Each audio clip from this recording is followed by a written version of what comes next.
counted among the outlaws. He said, "Come, follow me."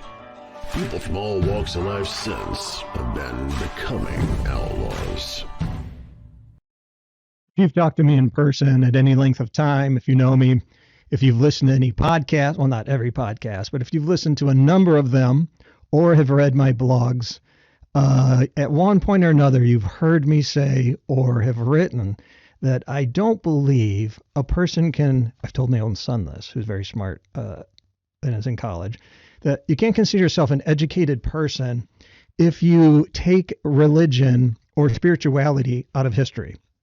Because most, from ancient times to our earliest records, it seems that mankind, for some reason, has believed in another dimension, has reached out to another dimension, and seems pretty confident that they've communicated and have built cultures with divine beings and so on. Whether to appease or to cooperate, it depends on the culture and the time. That's my layman's opinion, but I'm pretty pumped today to have a non-layman, actually a professor in history. So we're going to have Dr. Richard Spence, who I know is a very familiar voice, as I'm a documentary nerd kind of person from the History Channel. And he's a retired professor recently from the University of Idaho. His specialty is in modern Russia, military, espionage, and of course the occult. He's produced biographies of Sidney, Reilly, and Aleister Crowley. He's featured in numerous History Channel documentaries and a consultant for the International Spy Museum in Washington, D.C. And Dr. Spence, that's like the coolest bio I think anybody could ever have. Well, I've never ever heard it called cool before, so that's good. Not as exciting as it may sound, but yeah, I'll take it. Sure. Yeah, it's up my alley. I mean, that's so the focus today, which doesn't really narrow down a topic, is the occult. And what is the occult? Okay, so I'm going to give you my definition, okay, Sure. and you can get other ones, but you just start with the word itself, okay? This is one of the things that sometimes people just oddly overlook. What's the origin of the word? What does the word itself mean if you separate it from the implications that come out of that meaning?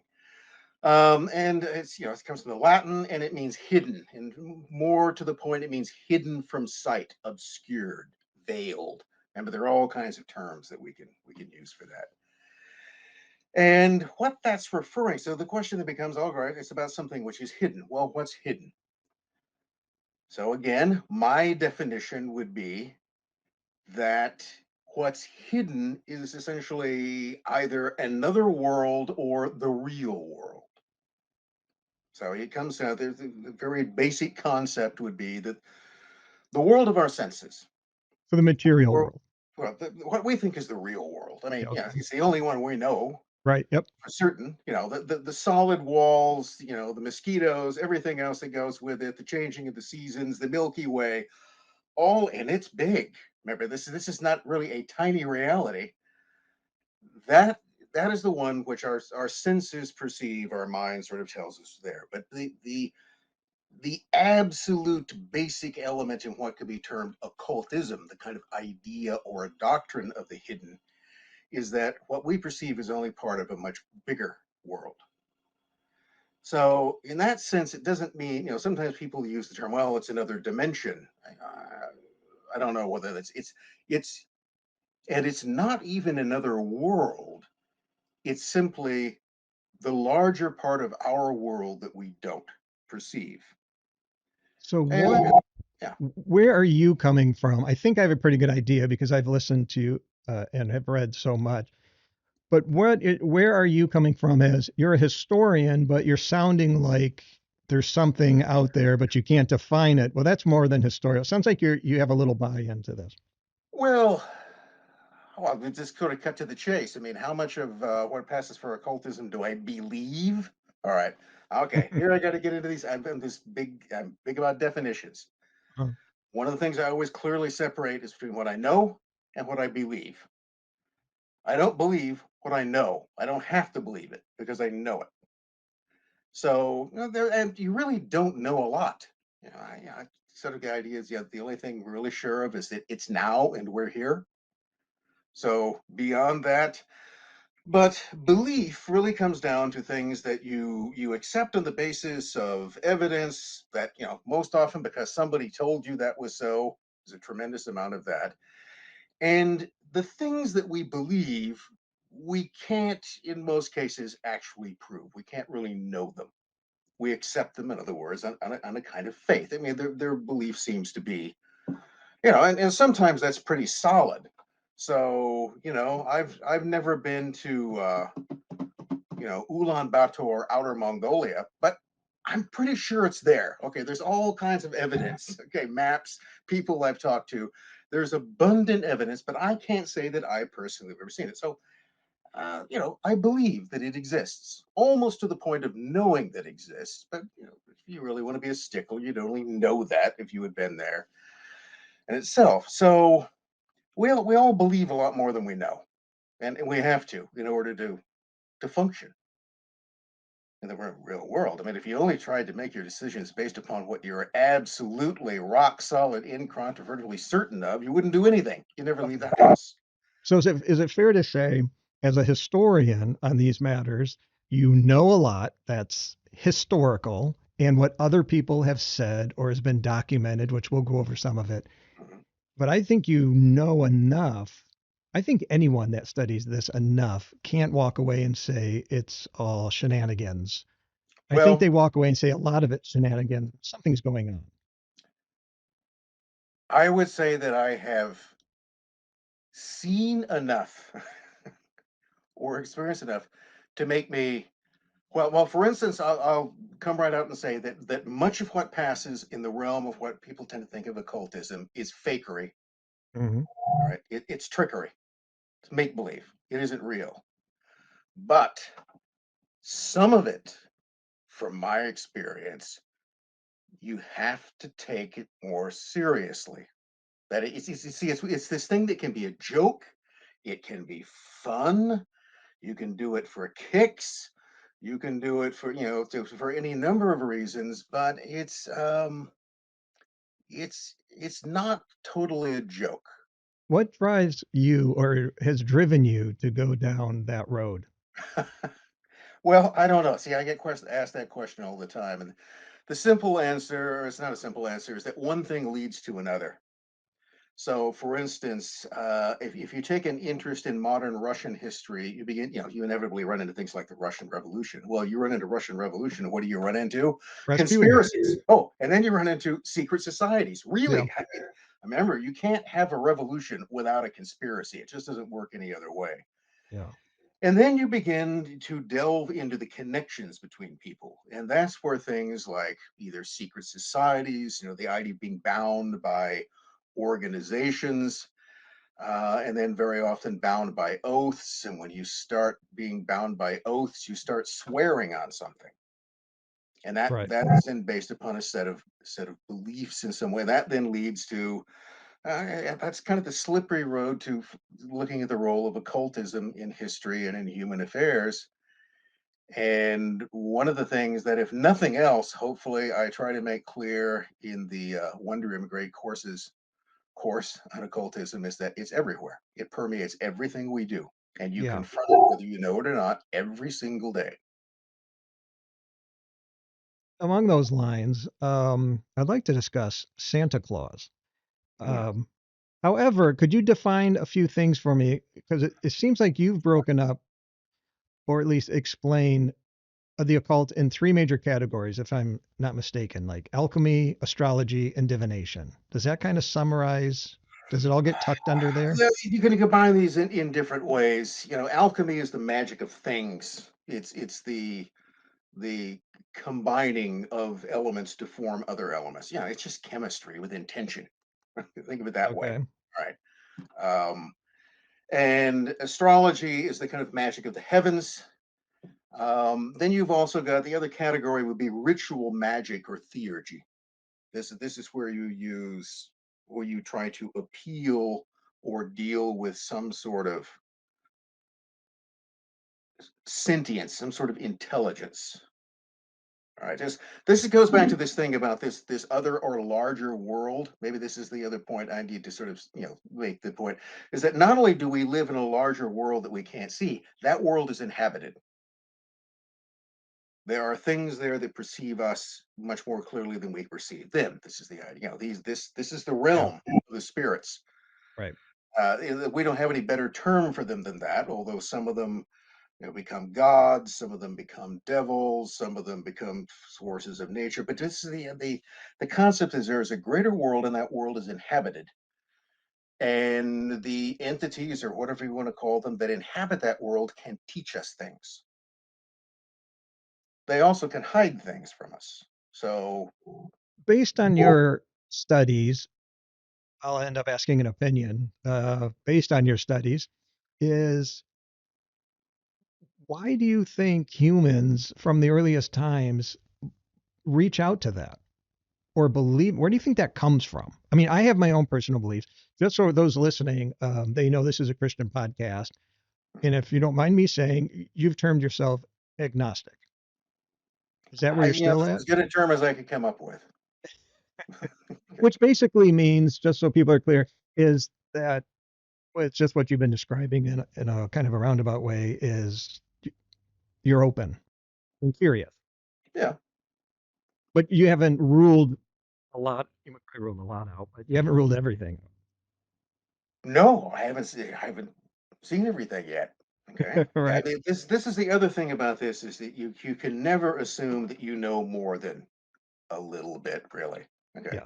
Never go, and that's true for anything. But if you're talking about something as a topic is broad and in many ways sort of, oh, my computer just went off, and as ill-defined as occultism can be, you never know all of it. I mean, I have no concept of how much or how little I actually know about something that Well, I let's can't. find out because I can guarantee you know more than most of us. So give us a little. So I thought I knew quite a bit about Santa Claus, meaning that uh, my history went back to Saint Nicholas and his life and this and that, but yours went a lot creepier. Yes, it does.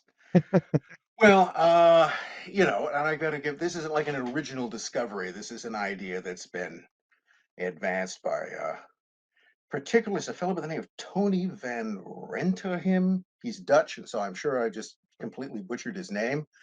But I ran across for this idea really comes across. If you're looking for it, there's a little book you can find called "When Santa Was a Shaman."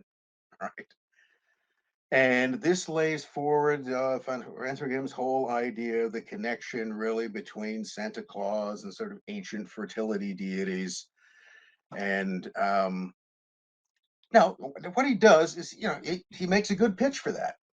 And this comes into another kind of basic idea in history. History is really just a set of stories. Okay, Uh-huh. I mean, there's no like official book written down anywhere. Honestly, folks, people make it up. Really, Right. I mean, they may make it up from a point of scholarly knowledge, or they may make it up from a position of, I don't know, total ignorance. But it's always made up. It's always based upon what things that people have said. So everything is a narrative. Everything. All right. It's a story. It's a narrative that explains how things work or how something works in some way. And the to me, the interesting, frustrating, and in some ways almost kind of spooky aspect in history or elsewhere is that you can take what few facts you actually have. Remember, facts are things that we know. All right. So I think we could all pretty much agree that World War II happened. Sure. Right? And we can pretty much define when it happened. Now, explain to me, why did it happen? Why did it happen in that way? Why did it take this particular course? Ask every other question you can about World War II beyond the simple fact that it happened. And all of that is a narrative, it's opinion, it's Mm. an interpretation Sure. of those facts. And you can come up with different narratives to explain the same thing, and they all make sense. Having said that, Santa, I'm on the edge of my Santa. seat. So, we tend to think of Santa. Well, first of all, you look at it, you can link it to Saint Nicholas and the rest of it, but you're eventually looking at this image that what does that have to do with any particular saint or Christianity? Right. This is that there's not necessarily any kind of link there. And one of the things you find in occult imagery, religious imagery, which is pretty much the same thing, is this constantly, it's always being rewritten. And that's one of the ways I think you have to imagine something like the occult or anything else. It's constantly in a process of reforming itself. It's like a virus mutating, constantly changing, and things become combined with each other. So the type of thing that Van Rensingen will look, if you go, and he's basing this in many ways. He grew up in the Netherlands, and there was a very particular Dutch Santa Claus. You find pretty much the same thing in Germany. You get some echoes of that in England, but the Santa, even the Sinterklaas, the sort of corruption of Saint Nicholas, is not a not. This is not a happy guy. All right, this is he's kind of the spirit of winter vengeance. Right. And in the original of the story, he doesn't leave coal in the stockings of bad children. No, he kidnaps bad children and carries them away in a sack and sells them to the Turks if they're lucky. No, they do, and you find this if you go a little bit east in Germany and you go up in the Alps, there's this whole tradition of the Christmas devil, and which comes across as Krampus. And there actually was a kind of a, I don't know, sort of a crap. It depends on I thought it was sort of a crappy movie about Krampus I saw it. Yeah. made some year, but that's a real thing. It's a real set of legends, especially in the areas like Switzerland and the Tyrol. And in the winter time, there is this kind of avenging spirit which comes and punishes children, even in some cases killing them. Wow. And but at the same time can also bring, he can help you under certain circumstances. Um, and if you look at those two, you can see that what is Krampus up in the Tyrol and what Sinterklaas in the Netherlands, at the root of that is the same thing. It represents the same sort of power. It represents the same sort of almost sort of natural force in some way. I mean, this is the thing that this is our basic reality that we don't pay a lot of attention to. Is that everybody talks about nature can be your friend. It can be. It's also what will kill you Hmm. inevitably. Natural forces, natural laws will be all of our demise, at least physically. Right? That's it. There's the whole sort of natural process that we'll see what will happen in this case, and it's fundamentally indifferent. Yeah, So you're nature talking doesn't. about nature. You're talking about nature, but are you explaining in occultism that thought, but in spiritual terms? Like there's almost like a yin and a yang from your view, or from history's view, to these entities, or the stories of the entities, or you have Well, to appease. if you look at, let's take sort of a broad look through history at all the sort of entities, all the gods, devils, beings, essentially the sort of deities that human beings have. You go to ask this question: where does this come from? There is, in what I would argue, is an innate spirituality to human beings. I think people can try to deny that or sublimate it or direct the energy somewhere else, but one way or the other, you always end up worshiping something, Hmm. and it can be just a thing in this way. Um, but the kind of basic reality, if we reduce everything, remember back to what we know as opposed to what we believe, we live in this what we call nature. Okay, that's which is just really a description of the physical processes that are going on around us and are happening both visibly and invisibly. There's even a part of that we that we can't see. And the thing about nature is that you can't define any morality in it. There's nothing there. There's no good or bad in nature. The only thing that exists in nature, so far as we can see, is a built-in, a kind of a built-in system of survival. And survival with one aim, which is to perpetuate the life forms that survive. Right? From a natural standpoint, that appears to be our only purpose. Okay. Okay, that's not particularly flattering or anything else, but that's clearly, what it is that we do. That if we look at every other living thing, this is what they all do. They struggle as hard as they can to stay alive in a hostile environment in order to reproduce and create others of their kind, which then struggle to do the same thing. That's the cake. Everything else is just icing. So, what we have to do is we have to figure out what our ancestors have to do, what every living thing has to do is how do you negotiate that? So the idea here is that there's got to be someone we can reason with. There has to be, in other words, is this simply a kind of blind mechanical system? Okay, if you think of this, so that nature is nothing more than a kind of vast machine without any other purpose other than just running. It no longer, in some ways, even remembers what it is that it's operating for, and that it is inexorable, and there is no reasoning or appeal. We don't like that idea. So there has to be some sort of purpose, we think, to this. Now, there's an interesting argument to be made that if you just shut up and listen, any good shaman would tell you this. Remember, these particular humans who, in every society and every form, become the intermediaries between this hidden world and the rest of us, the ones who see things and hear things and tell all the rest of us about them. Right. And they've either actually seen something or they're making it up, but we don't know for sure. Mhm. But what they would say is that the first thing you have to do is just shut up and listen. And if you do, and listen not with your ears, but if you just sort of open yourself to it, the world, nature, everything is talking to you. That it is constantly communicating with you in some way.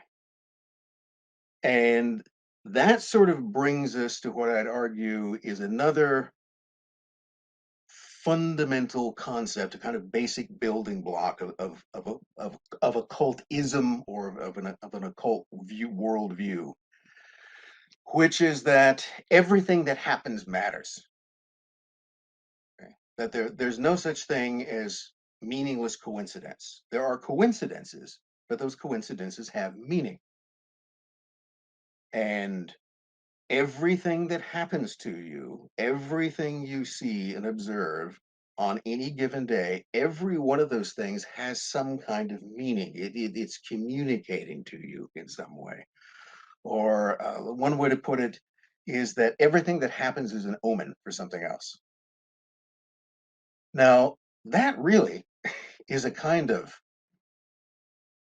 that's actually a pretty trippy idea if you begin to try to look at things that way. And this is a little experiment that people can do if you want to. Is you sort of think around, okay, everything that happens, I don't know, I was taking change out of my pocket and, a quarter and a penny fell out. Okay, what does that mean? Well, a, a mystical interpretation might be, well, you noticed it, didn't you? Yeah. And it was a quarter and it was a penny. So what does that mean to you? Or just note that. Just be aware that it happened and it's connected to other things. So if there are no coincidences, which there is, but there isn't. I mean, my, I mean, some things are just a coincidence.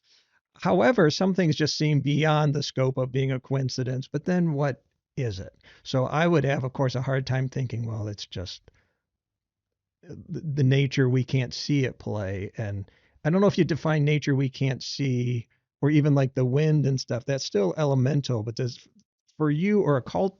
I'm not trying to put you into cultism. I'm trying to define like kind of your opinion versus explaining a cult to me. Is is really anything that we centrally can't see, or even like a does that become in the view part of like this spirit phenomena world, or do you see a direct divide between the natural elements and then a supernatural element of a spirit world? Well, if you ask my opinion is that there couldn't be any distinction between supernatural and natural. I mean, there's the part of nature you can see, there's the kind we can't perceive. Okay. But there's no reason for there to be two things. Yeah. I mean, what would be the point? So, supernatural is a good term for anything you can't explain. It scares you a little bit. So that's it's kind of spooky in some way. So it's supernatural.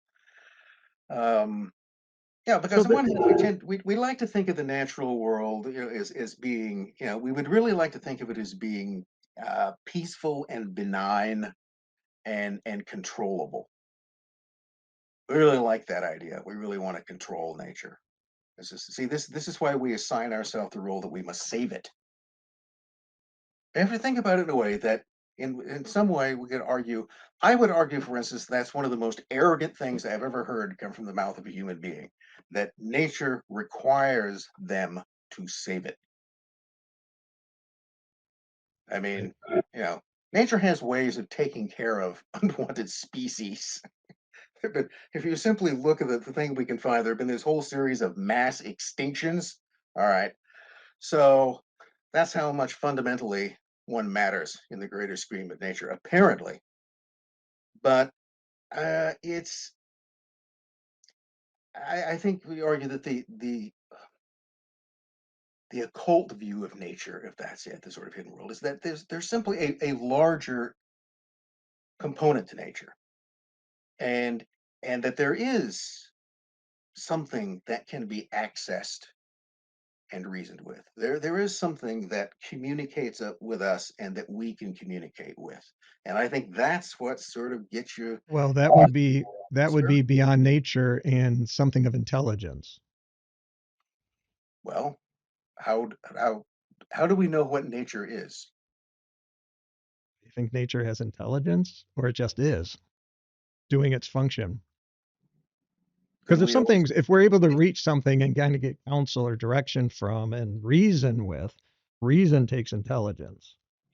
well, but we reason I'm and not a arguably plant. humans believe that we have intelligence and we're part of nature. We're not separate from it. Sure.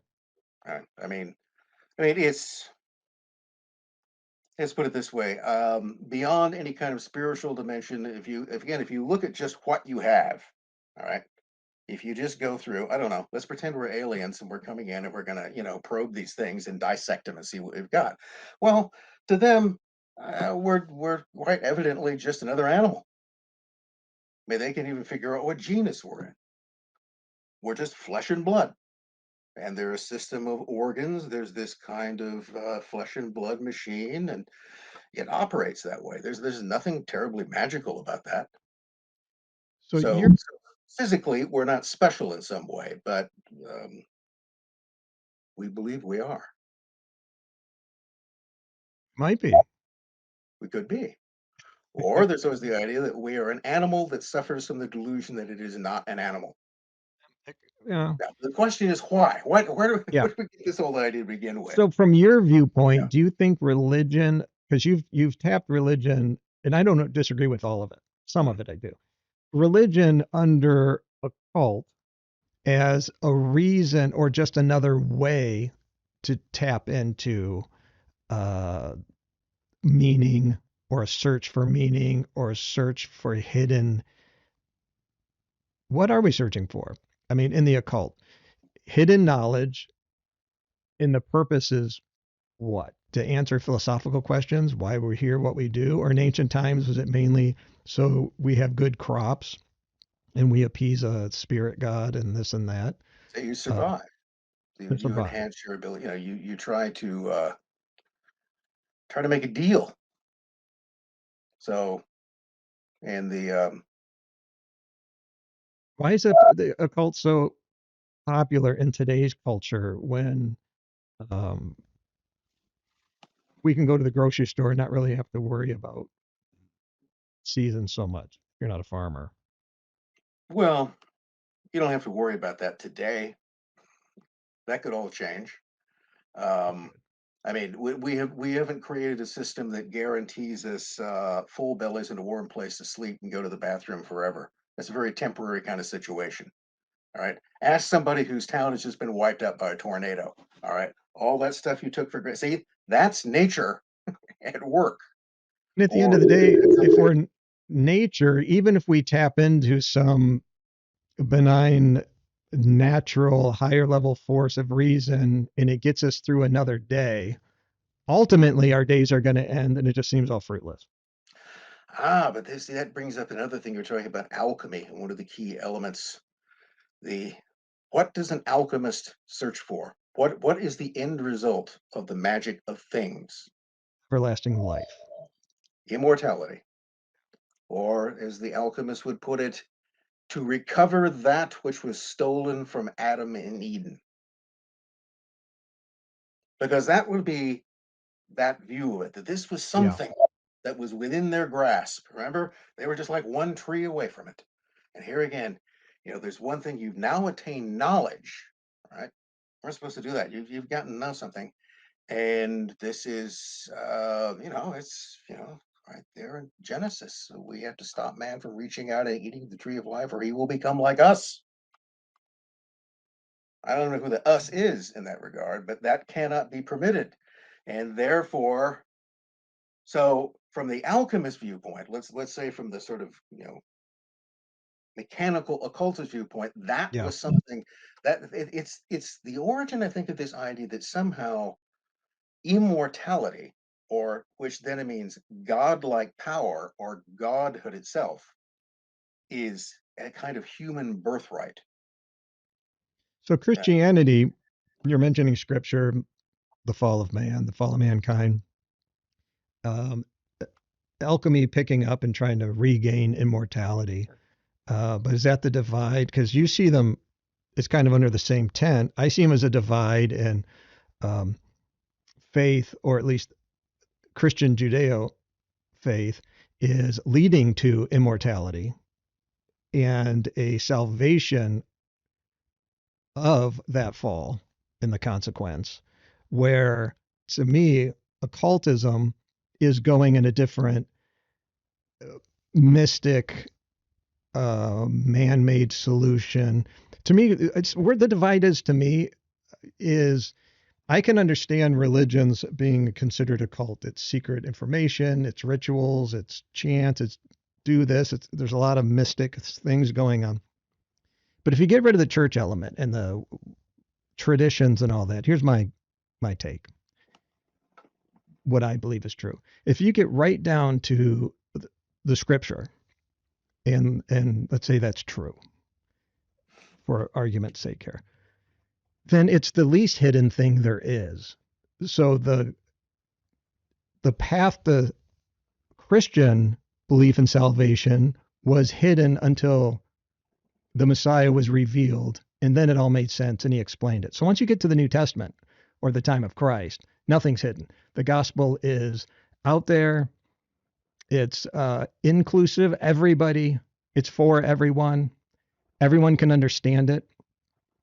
Jesus taught his disciples that you're not servants anymore because everything the Father's told me, I've now shared with you, so you're friends. I've shared with you everything that was once hidden. Or if another scripture in the New Testament says, if the gospel is hidden, then it's hidden to those who've been blinded and haven't seen the light of the true gospel and the glory of Christ and the freedom and that can bring. And that's if it's hidden, but it also is saying it's not hidden. So to me, Christianity takes a divide, at least it claims of itself.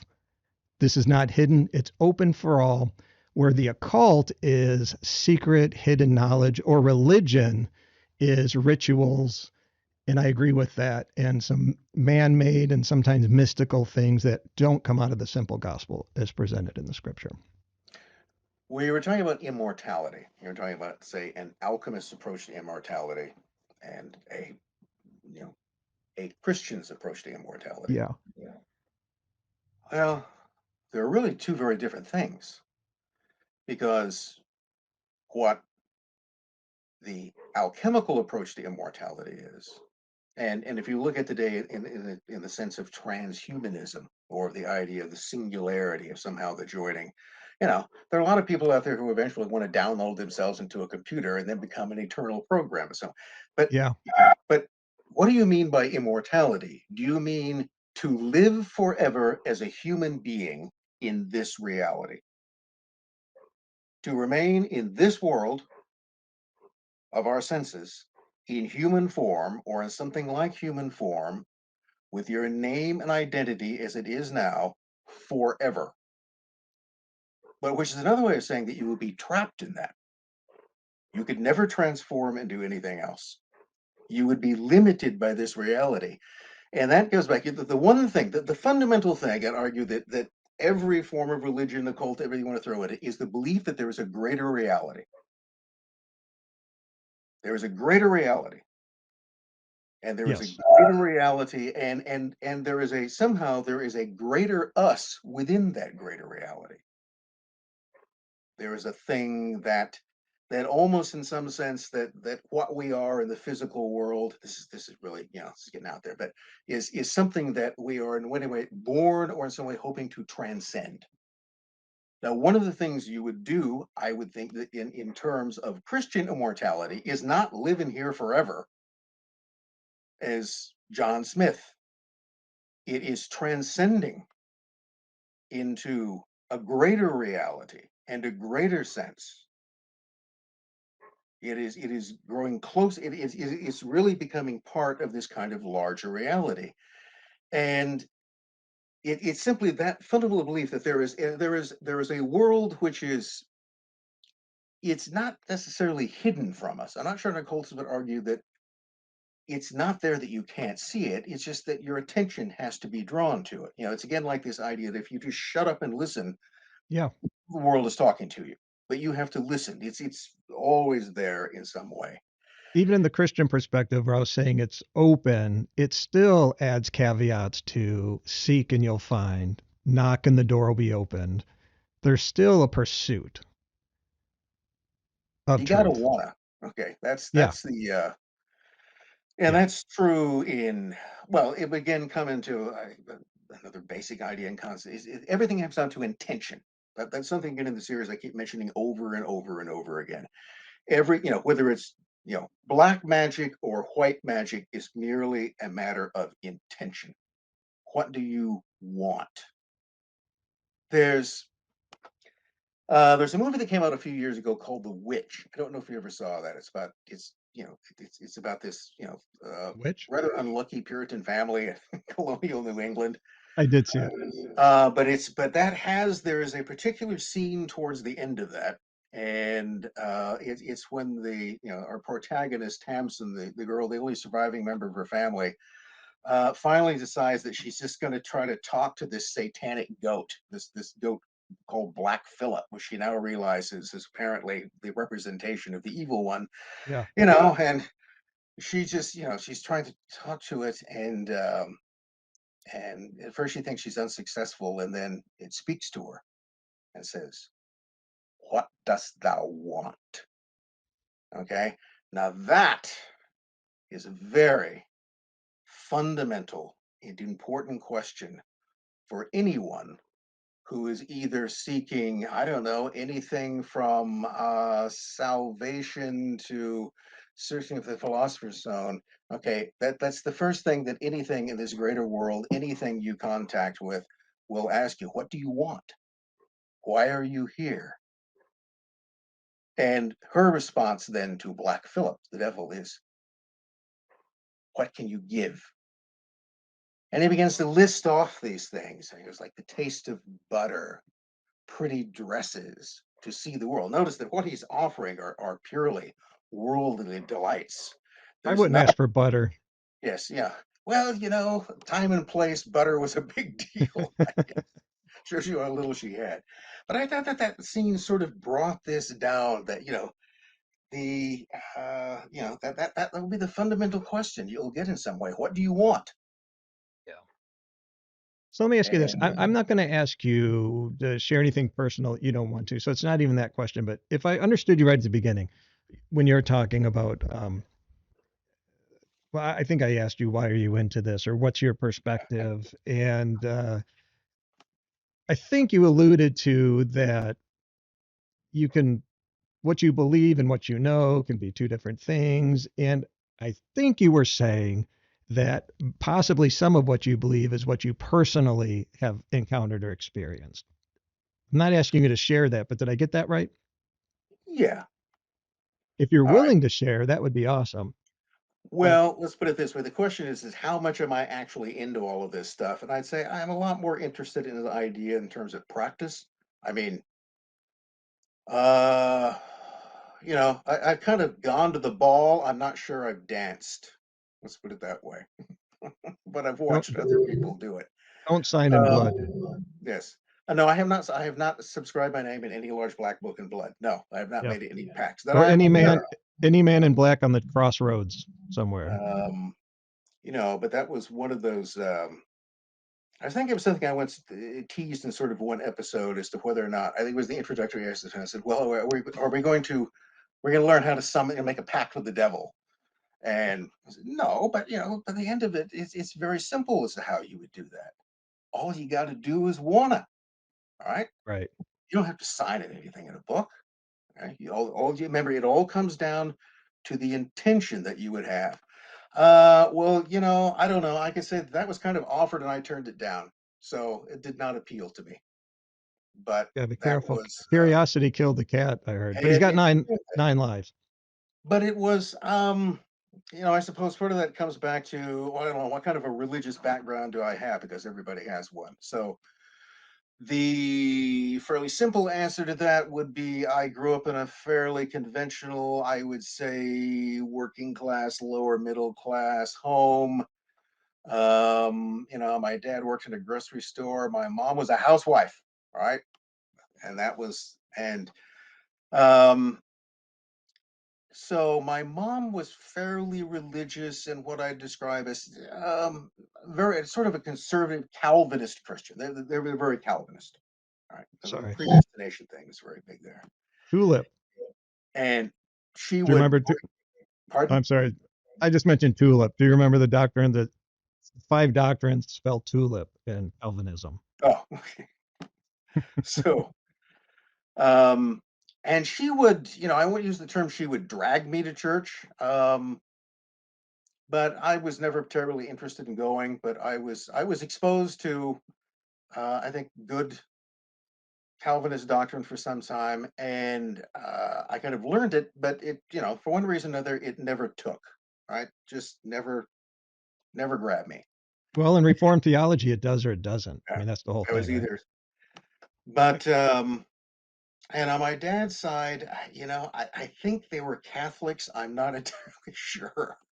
I don't think he may on a couple of occasions have actually set foot in some sort of church, but that would not be the case. So he and my mom were completely separate. That was the whole sort of her element of it. But her family, there was a good deal of they all came from Texas and Oklahoma, which will give you a pretty good idea of what sort of standard Hmm. Southern Protestant Christianity they came from. And so it was one of those things that I was certainly willing to look at other things that came along. I would say that in terms of the first sort of practical exposure to anything that could be called spooky kind of occultism was when I was a teenager and some of my friends got together and we started playing with a Ouija board. So that's one of those things that I will simply suffice to say is, on the one hand, a game, a joke, a child's plaything. It is meaningless, but it all Is it? depends what your intention is. And Hmm. remember, it all comes back to what do you want? Why are you here? Now, there was a lot of, we had a lot of fun, and there were also things that were proved to be disturbing and frightening. Yeah. And You're here, doing what I talked about, knocking on a door, and sometimes somebody answers. oh yes, yeah, and then they won't go away. Yeah. That's the other type of thing. Yeah. But there were some experiences related to that. Um, well, in fact, I talk about one of them in the series. I think there was actually more of that I put in there than I actually planned to. But the one that sort of soured the whole thing for us, this group of people who would get around and play with this, we were probably talking about something. We were teenage boys, and we were talking about girls. All right. And there was a particular name that came up. I didn't really know her very well, but I knew who she was. And, what we called the Ouija, which was our term for whatever it was we thought sort of operated this thing. And that was one of the things that we were all, felt. I would say that I firmly came out of that believing without knowing was that there was something else there besides us. Hmm. That was not, I don't know, maybe, I'm perfectly willing to listen to the narrative that it was all some sort of, creation of our collective psyche. I don't know what it was, Sure. but it was. Yep. Okay. And, it would give these kind of flippant answers to things. And anyway, her name was mentioned, and it said that, well, she very soon she's going to lose her head. And we didn't pay much attention to that at the time. And not long afterwards, there was a horrific car wreck in which she was involved in, and she was decapitated. Oh my gosh. That And, sticks with you. well, it's one of those things that sort of brought home because, as we would play around with this, there was always this kind of, we would always constantly accuse somebody else half jokingly, only half jokingly, of pushing it because you never really know that. I mean, I would never come up with that, but I don't know whether Melvin over here might actually, was that some sort of strange thing that he was thinking of? And so is somebody influencing this in some way? And that was one of those things. It was, in some ways, if you want to put it, the sort of nail in the coffin of a realization that, this isn't just okay. That wasn't an accident. That's what we all felt. It wasn't just an accident or some sort of Coincidence. meaningless coincidence Yeah. that was mentioned about a person, and then that's exactly what happened. Something that horrific that rarely Yes. happens. And I think that put a collective chill down our spines, Yeah. and thereafter we sort of fell away from it. It became something less and less pleasant. Well, But well, I it's was, good. there was much of it. There were many many joyful hours that were spent playing around Yeah. with Yeah. it. So It's a Parker Brother game. How bad could it be? it is. Yeah. So, if you don't mind sharing my view, and you're into supernatural things, I'll tell you my story or why I do a Christian-based podcast. It's not to point fingers at people. It's to talk to interesting people about things that I think people should talk about. The cult in history, that spirit things. There's charlatans, and there's something real going on. And so I do come up from a Christian perspective on it, meaning my faith doesn't. I think it is logical and academically sound. Um, the stories through scripture, and it divides things in the dark kingdom and a light kingdom, and it kind of simplifies things. But I'll tell you my supernatural experience that I don't even know if I've shared with most of my family. So if you don't mind, I'll just kind of do a little public Mhm. because I'm talking to a guy who's into this stuff. So when I was a child, I have a specific memory, specific, of hearing a voice, just my first name, clear as day. However, my mother was standing next to me and didn't hear it. So it was not audible, but it wasn't my imagination. It stuck with me to this day. I'm 53 years old. I never forgot that moment. And from that moment, so that was pre-studying the Bible or whatnot. So I had from the beginning a belief that God was real, and I just thought everybody believed that. And I thought that happened to everybody. And I don't know why it happened, but it was not a dream, was not my imagination. Of course, this is my story. And I let it go. I become a young student of theology and everything having to do with the Bible and whatnot out of curiosity, just assuming it's all real. But I just lived my normal teenage life. Fast forward to 15, I'm at a youth camp and I'm kind of like obnoxious, and this is all for church is dumb and boring, and it's just kind of boring. A lot of nerds are here doing weird, nerdy things. And long story short is they have a traveling evangelist guy in, and he basically calls me out and whispers in my ear that, and told me exactly what happened when I was like a kid, that I never told anybody except my mother, who never met this guy. That had such a profound, and that the end of the message was, it was exactly what happened to me, and that this is a reminder that there's a call on your life. Now, as I grew older, I realized I think every human being has a call from God on their life. It's whether how they hear it or choose not to. Like you talked about intention. Fast forward, I'm almost done with my story. I then never slowed down. I actively pursued, like with a passion, this stuff's real. Not everybody realizes it. I want people to know what's written in scripture is true. And around the 20s ish, I had what you would call, right out of the book of Acts, Pentecostal experience, where from that moment on, I mean, faith isn't about feeling stuff, but this was 45 minutes of encountering a spiritual dimension. I won't go into detail because I don't know if I could explain it, but amazing.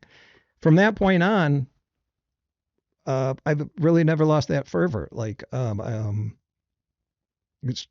the truth of scriptures seemed to open up to me. A lot of like what you'd call gifts of the spirit kind of opened up.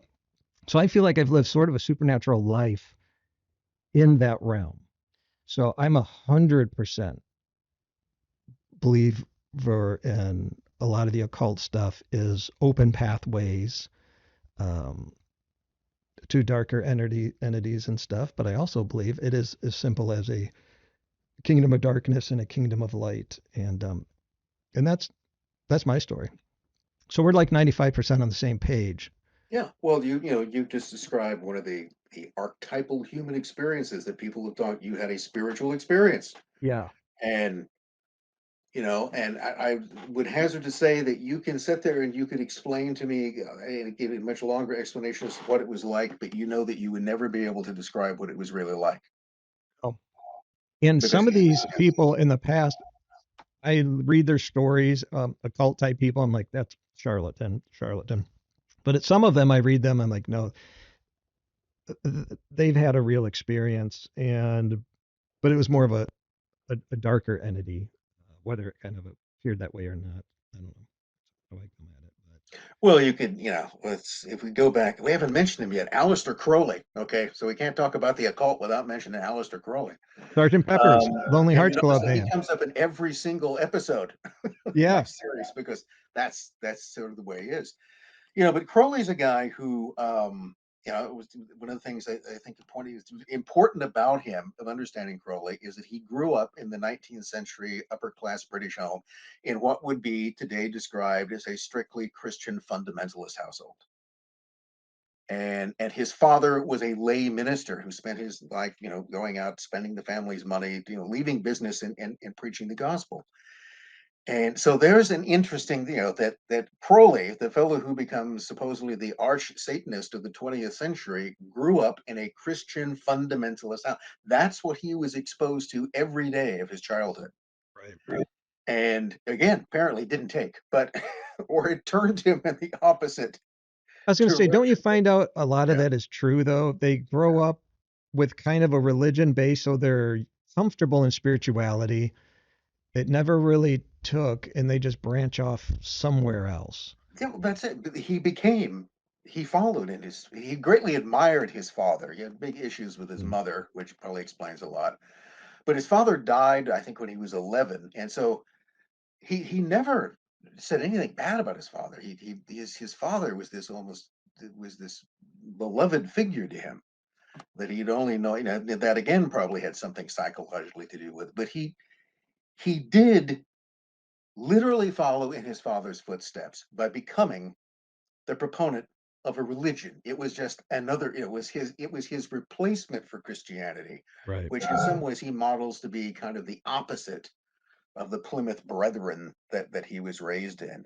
And yet the interesting thing to notice is that he doesn't sort of escape his fate. He simply takes it in a different direction. But Crowley, too, the whole point of his career, to me, people would probably argue this, but the thing that I get out of it, this was a guy that at some point early on in his exposure to what would be called the occult or to spirituality, whatever name you would want to give to it, is that something sort of reached out and communicated with him. The saying goes, something reached out from the great beyond and it touched him, and he became aware of its fundamental reality. And he had this transcendent experience that you don't come back from. You never look at the world the same way again because you realize that there's more to it than you thought there was there before. But the great frustration is that happened and then it was never repeated. And in most of Crowley's career, all of this stuff he's doing is to try to renew or reestablish contact with these. He talked about the secret chiefs who he thought were these, sort of spiritual beings, these Mahatmas, and that Right. were they the ones who would have, but they seem to have abandoned him.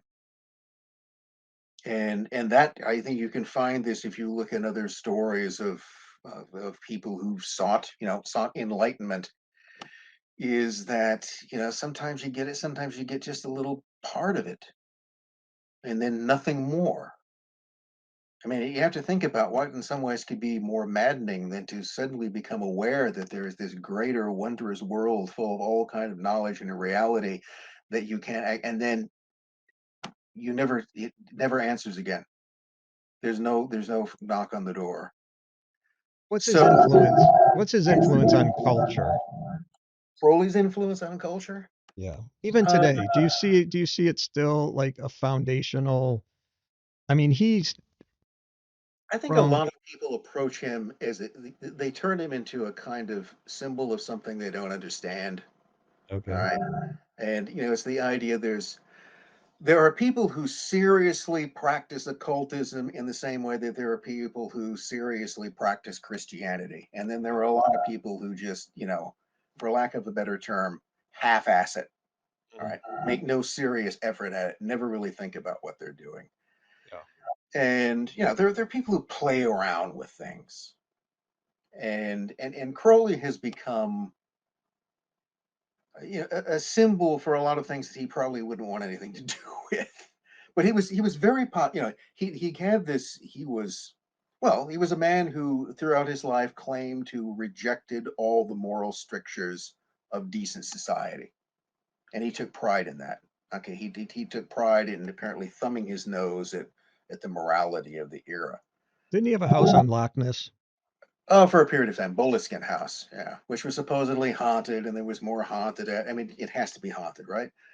Um, but he was, in most other ways, he was this very sort of conventional upper middle class Englishman, and was it's this question. Now there are Crowleyites out there, and I'm not a Crowleyite. All right, I don't. I find him interesting. It's the same sort of thing. It didn't really take, but I find his interesting. I find his sort of narrative interesting in that case. But I wouldn't want to necessarily do the same thing. Did he try to become like an icon? Meaning he looked so posed in a lot of his Well, photographs. the question is how much of what he's doing is an act. Yeah, like Okay, Anton LaVey. He and seems in Anton LaVey's case, like an actor. it's an act. Yeah. He's playing a character. I mean, look at the way he's dressed. He looks like he's what yeah, what should a Satanist look like? Dracula. Yes, I'm gonna okay, look look, like Dracula. yeah, and then put that together with the fact that he used to work in a carnival, and then I think that explains the whole thing. I mean, I he, did, he was he was very yeah. candid in approaching this, And does that mean that maybe on some level LaVey didn't take himself serious? Well, he's went on record as basically saying that he didn't believe in Satan as any kind of actual belief. He didn't Yeah. believe in any of this, but it was just it was a symbol for what he argued was just enlightened self-interest. I made a comment on an episode that I got reamed on YouTube, I think, about that I should be reported. Wouldn't be the first time. But I said something about Anton LaVey, oh, not specifically him, but Satanism, in that in his book, The Satanic Bible, basically, yeah, he doesn't believe in a real Satan, but it's a philosophy. And basically, the philosophy is um, the same as Aleister Crowley's. It's probably where he got it from, right? Is do what thou wilt. That's the whole of the law. Basically, a freedom or just a rebellion against laws in society or morality in general. And I just added to that that seems to be the culture of the day is just kind of do what you want, just don't hurt other people. Uh, Well, if you look at Crowley became very popular in the 60s, maintains a he's much more popular today than he ever was when he was alive. He was not widely known. He dies in 47. did the Beatles help that, or were they jumping on a The bandwagon, Beatles or are a did they tiny start a part. bandwagon? I mean, the Doors. Name a '60s prominent rock group, and I could, you know, 9 times out of 10, there's somebody in it who was a follower of Aleister Crowley or Sure. thought they were. Yeah, yeah, But what he represented was, do what thou wilt, seemed to be a pretty good, slightly dated version of do your own thing, which yeah. became a very popular mantra at the time. And he was embraced as a symbol of the counterculture. So remember when you were talking about whatever that was, and I lived through it, but I can't tell you exactly what it was. But the whole concept of the counterculture was, it was a kind of rejection. It was a rejection of your parents' way of doing things and their kind of reality. And whatever they had done was uncool, and Right. therefore, in some way, that meant that whatever the opposite of that was cool. And so Aleister Crowley became cool, even though I will guarantee you that the vast majority of people who threw into his name had no concept of anything that he'd ever stood or what it was that he'd stood for, Yeah. which is surprisingly complicated because he says different things at different times. And part of what he's doing is an act. There was a character he was playing, and that character was this kind of wickedest man in the world. I mean, newspapers gave him these wickedest man in the world, the man we'd like to hang. Yeah. And initially, he kind of thought that was cool. I mean, if you get newspapers so pissed off they'll call you the wickedest man in the world, you've achieved something, haven't you? Well, the problem is that sticks with you. Okay, the stink doesn't blow away. And then you find that ultimately you are defined by the role that you have played. Or, in other words, the role begins to play you. I think you sound sympathetic to Aleister Crowley. Uh, in some ways, yeah. I mean, I Yeah. think he's not really, Poor guy. you couldn't really describe him as a Satanist. Now, you could describe him as a lot of things, but in terms of the LaVey type character, he's, well, there were lots of things. The two things that I would certainly agree, I think was what the writer who knew him, Dennis Wheatley, once said, is that he would never loan Aleister Crowley money nor leave him alone with his children. Ah, So, right. but the part of the reason for the latter thing is something that I've been accused of, is telling him scary stories. Okay. So I've done that. Parents generally don't appreciate it, even though it is fun at the time. And I believe ultimately good for the children. Um, but Crowley he's a he's like everybody else. It's like any kind of human being. You begin to look at them, and they suddenly turn complicated on you. They're Yeah. contrary and inconsistent, and they seem to be one thing one day and something else. Um, but if you're really somewhere looking for the wickedest man of the 20th century, which would be quite a contest, and the best representative of the Prince of Darkness, it probably really wouldn't be Crowley.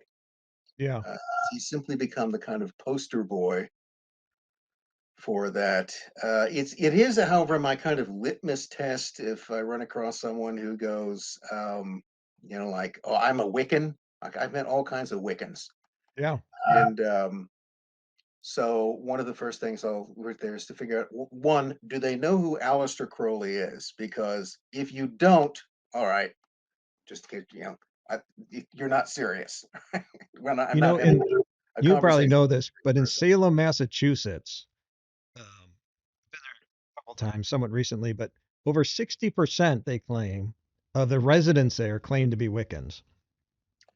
Well, that would be the place to be. That would be the place to Um, be it. But yeah, that's pretty high. yeah. And that would be even more ironic in a way if it was all based upon the witchcraft that never happened in Salem, which who knows, might have been. Right. Right. I mean, Right. the Right. the, the, the whole basis. See, that's an interesting thing that people turn things into. We've got these 17th century witchcraft trials in Salem about which the jury is still out as to whether there was ever anything. Was there anything? I mean, witchcraft exists and people did practice it. This is one of the things you have to keep in mind. There were people who were witches. All right. Yeah. Um, but how much of that was actually going on in Salem in the 1690s is debatable. But nevertheless, that has now become this kind of myth that modern Wiccans are people who see some sort of kinship, they think, with these Yeah. people who never have existed. It was That's mainly a money grab for people's property and stuff, and should have become a That's mecca for most witches. hysterical, baseless Bored, accusation. bored teenagers, or what? Some kind of wheat, bad wheat, barley, or something, and they're Yeah, see, you can. We know these things happened, and now we can come up with 6 different stories as to yeah, but all that make kind of a certain amount of sense as to why they happened. But at the end of the day, we still don't know whether anybody was ever, were they real witches or was this just all a horrible mistake?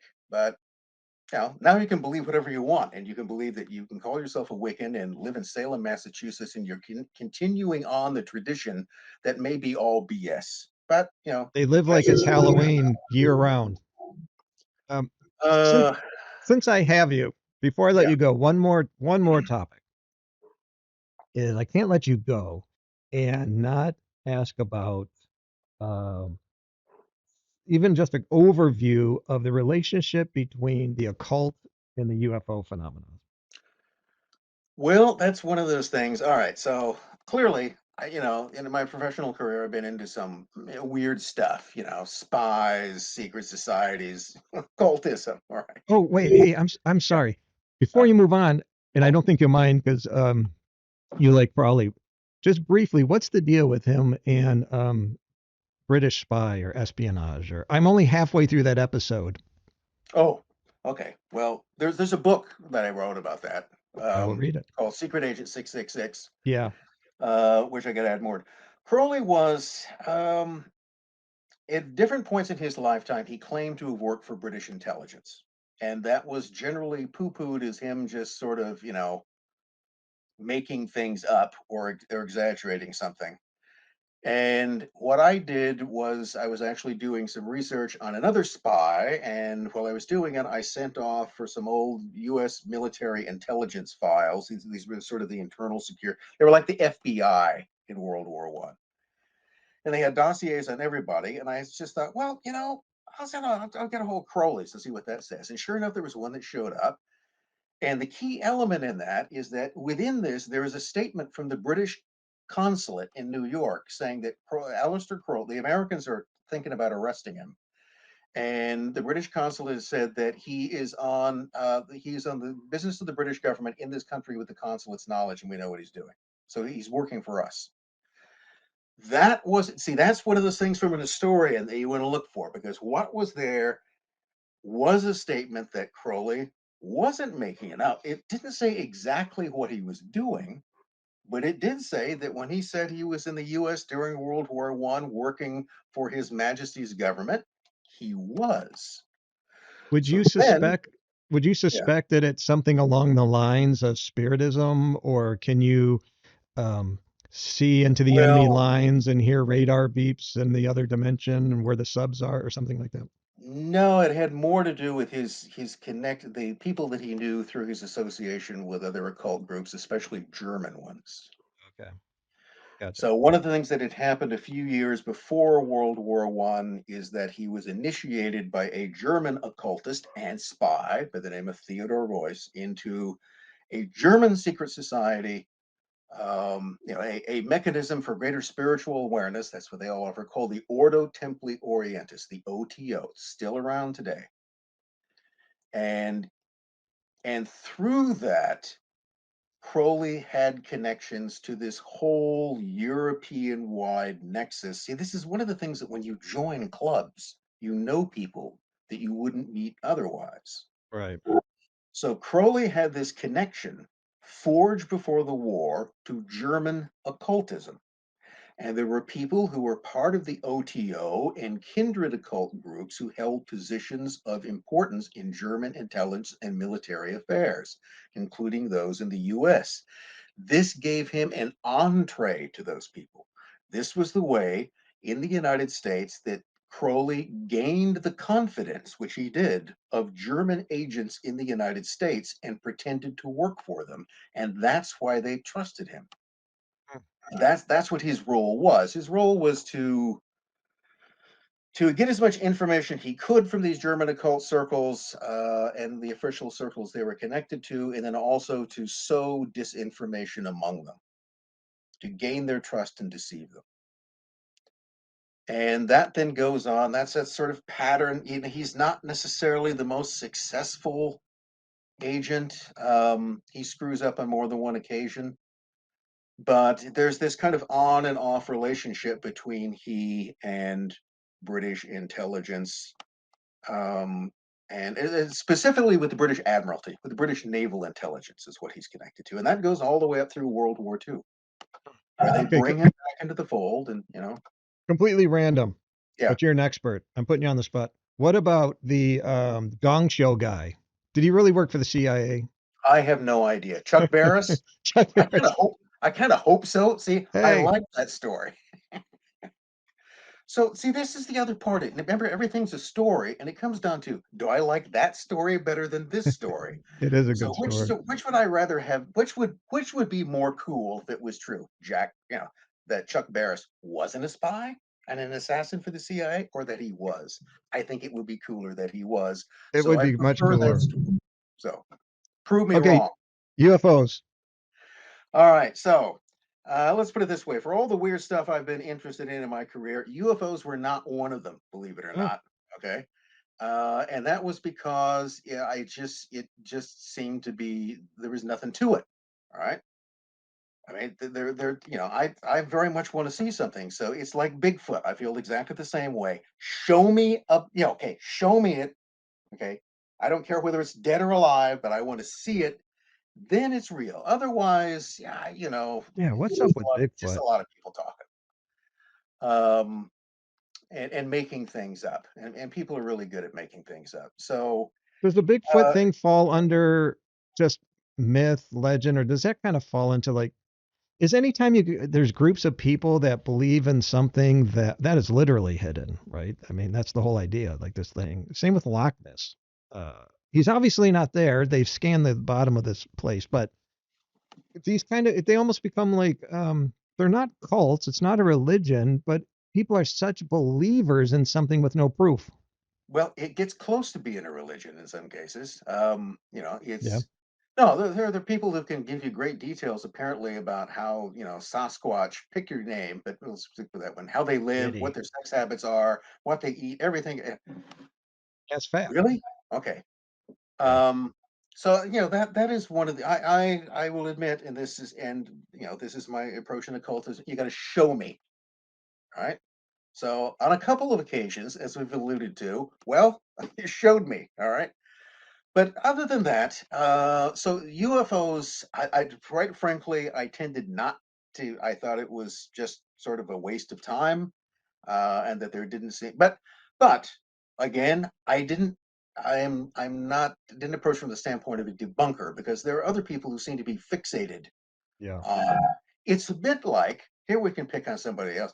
Atheists, okay, people who make a big deal out of being atheists and constantly look. If you don't believe in any sort of God, then why are you wasting your time Yeah, just trying be to? done with it. Why are you wasting your time trying to argue for the non-existence of something that you would just otherwise ignore? Right. So, to me, a true atheist isn't interested. Someone who is a militant atheist is someone who's actually deeply religious and fighting it. They're But fighting it for sure. yes, there's you're trying too hard.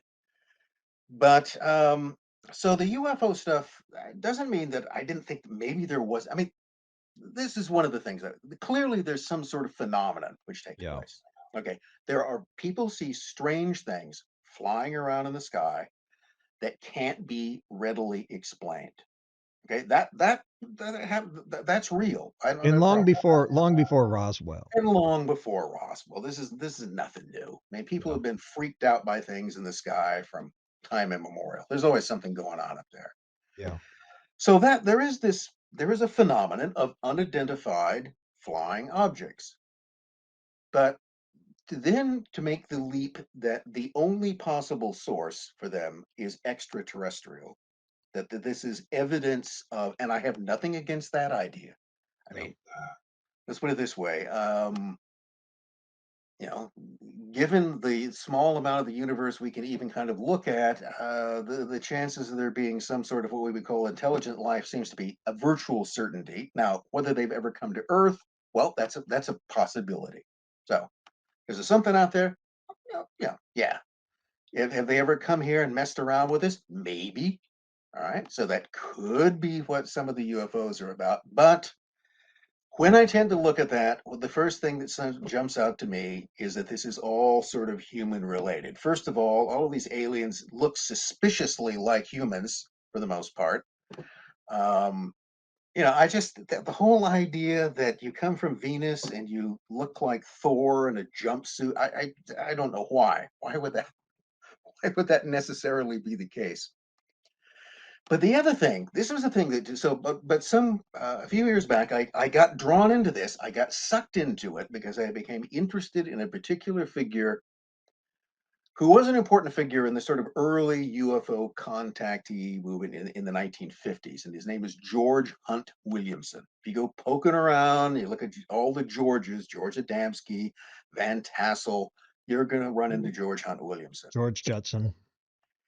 And when I began to look at Williamson's career, what I began to see through my habit of spy hunting, okay, of trying to figure out what people might be connected to intelligence agencies, which, I find a lot of those, but there are certain tells you begin to look for. Yeah. And those include all sorts of things, and kind of odd, incongruous things in military records are a part of it. Also, people changing their identities. It can also mean they're crazy, but it can also mean that you've been ordered to do that. But I was looking at Williamson, and I'm going, yeah, there's something going on here, and that's where I then begin to run into the saucer cults Hmm. rise, and they're a whole variety of saucer groups. They're saucer these kind of quasi religions. Some of them did become that. The Aquarian movement became part of it, the Etherian Society. There are these whole sort of spirit, but they're all based on the idea that the space brothers, the beings, are spiritual emissaries that are they're angels. All right, just strip away the term. And 500 years ago, these would be angels. And now Right. again, they're coming. They're going to. I've picked you. They do what angels always do. They come to somebody, I don't know, out in the desert somewhere, and they go, you've been chosen for a special mission, little man. Okay, and that's notice that never ends well for the human. Okay, it's just martyrdom awaits in those cases. But they said they were an angel. Um, and see, that's an interesting question. Okay, a being shows up, shining light, and all the rest of this, and tells you they're an angel and they have something they want you to do. So, why do you believe them? But people do. So, these people have this have these experiences. So to me, they're having these occult experiences with angels, and then they're forming these whole kind of belief systems about them. And this was the key to me. How is it that George Hunt Williamson begins his communication? What is the first way he communicates and continues to communicate with extraterrestrials? Ouija board. Right. They start talking to spacemen on a Ouija board. And, if really you've been able to get all the way here with your technology, then you would use a Ouija board to They're going to communicate. talk through a cardboard Parker Brothers game. Yes.